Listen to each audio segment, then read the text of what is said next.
நான் திறக்கும் கதவுகள் எல்லாம் சில நேரம் அடைக்கிறீர். கோபத்தால் பகைத்தாலும் தேவன் நீர் நகைக்கிறீர். நான் நினைக்கும் வழிகளை எல்லாம் சில நேரம் அடைக்கிறீர்.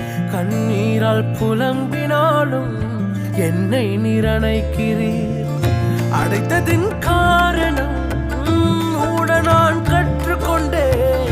வேண்டுவதை பார்க்கலும் அதிகமாய் பெற்றுக்கொண்டேன். அடைத்ததின் காரணம் என்று நான் கற்றுக்கொண்டேன். வேண்டுவதை பார்க்கலும் அதிகமாய் பெற்றுக்கொண்டேன். சின்ன சின்ன ஆசைகள் நீர் பார்க்கிறீர், ஏக்கங்கள் நீர் தீர்க்கிறீர். முற்று அறிந்த போதிலும்